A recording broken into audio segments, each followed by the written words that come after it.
Hello, my friends. I've gotten some questions about the future of the 2 by 2s, or what will be the future of the 2 by 2s precisely. This is in response to the recent sort of explosion of cases, the disclosure of cases of child sexual assault and sexual assault within the 2 by 2 congregation ministry. Now, as we know from other sources, Um, there are at least 650 perpetrators that have been recorded or alleged perpetrators, and over 3,500 victims. Or, and now this is over a long period of time, and those are split. Perpetrators are split between congregants, elders, ministers, overseers. So I'm not going to get into the details of what the splits are and so forth. You can go to other sources for that. The question I want to address is what is the future of the 2 by 2s? Okay, so well, 2 by 2s as a group are really not doing very well. In the 1980s, there was their peak population, and they have been in decline ever since then. And they've lost at least 50% of their congregants since the 1980s.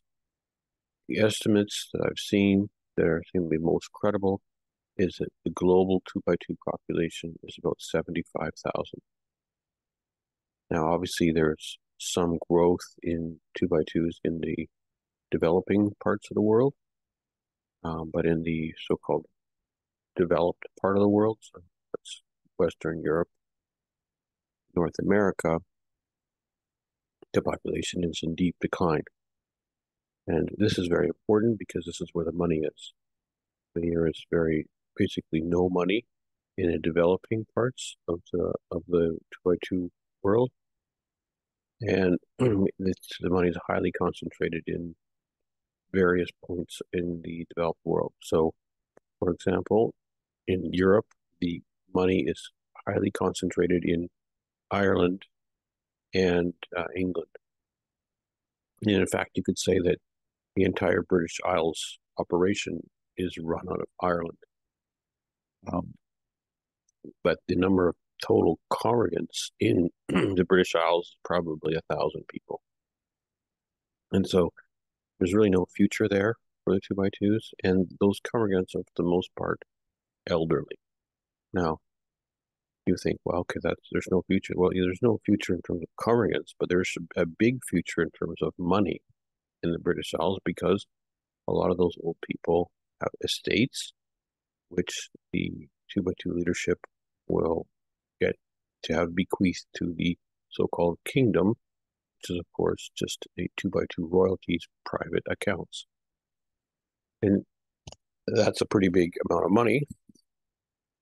Now, we know of some cases very recent where we're talking about over almost $1 million on a single person, a relatively middle-class person giving away $1 million their entire estate to the 2 by 2 leadership in the British Isles. In fact, it's known that some of the bequeathments in the British Isles, they've been trying to figure out ways to get the money out of the British Isles to other parts of the world since they have effectively too much money in the British Isles. So over to North America, the problem is very similar. The congregation is highly concentrated in the Pacific Northwest and the Pacific Central. So that'd be California, particularly in the Central Valley, but also in the Oregon and Washington State parts. That's also where all the money is, basically. There is some money in other parts of the country, but it's much more limited in relative size. Though the United States is the major money center of the 2 by 2 organization.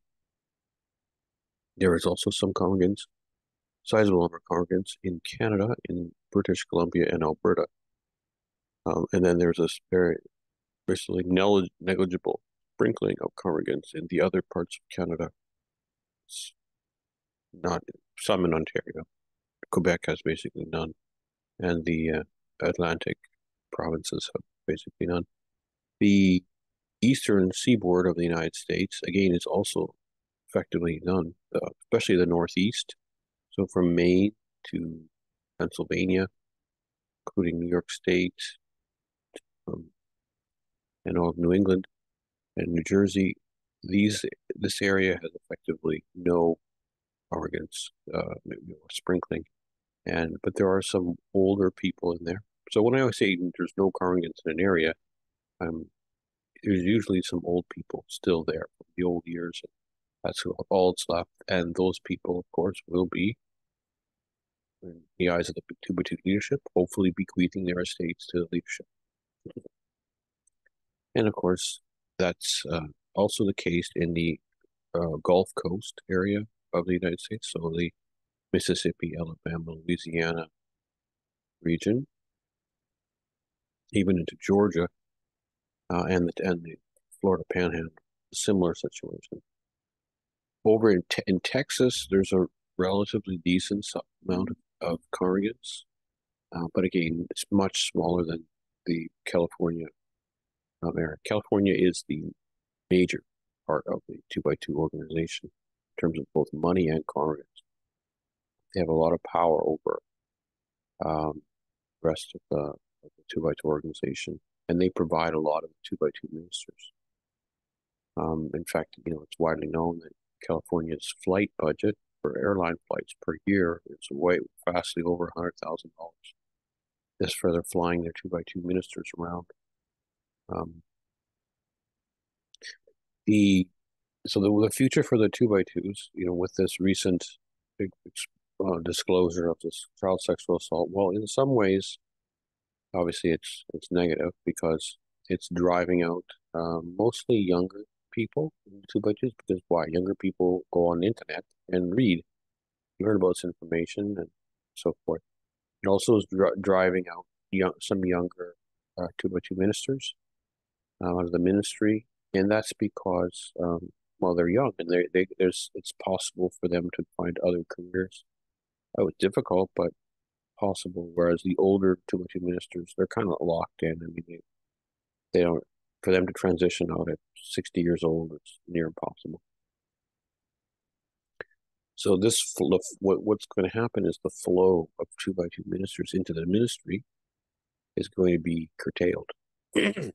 And that means that there will be a shortage at some point, right? Maybe in 10 years to be a shortage as the older ministers die off and there's no younger ministers to fill their roles.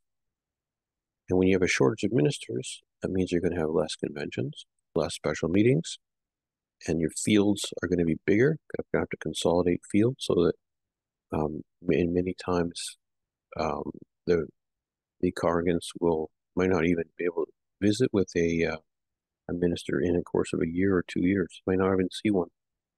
And what that means is these indoctrination or the coercion process that the ministers use during their particular convention and so forth is going to have less effect. So the people will fall away. Congregants will fall away. And they will start to become more ecumenical with their neighbors.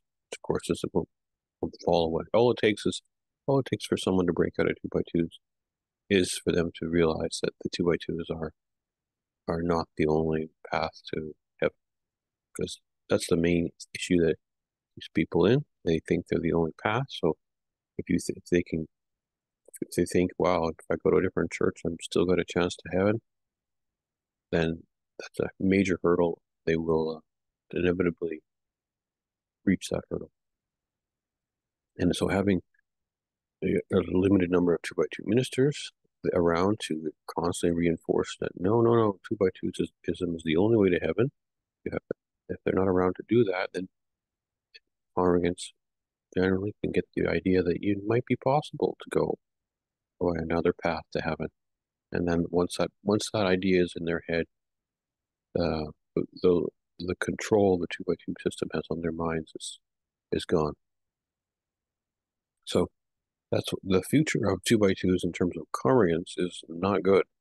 But in terms of money, it's excellent because there's all these old people who are in near the end of their lives, probably in the next 10, 15 years, they're going to die. And they have very big estates. And in many cases, their children are not in two by twos. And these people will likely give a large component of their estates to the two by two system, which is to the two by two royalty. So that's in terms of money, the future is very, very bright.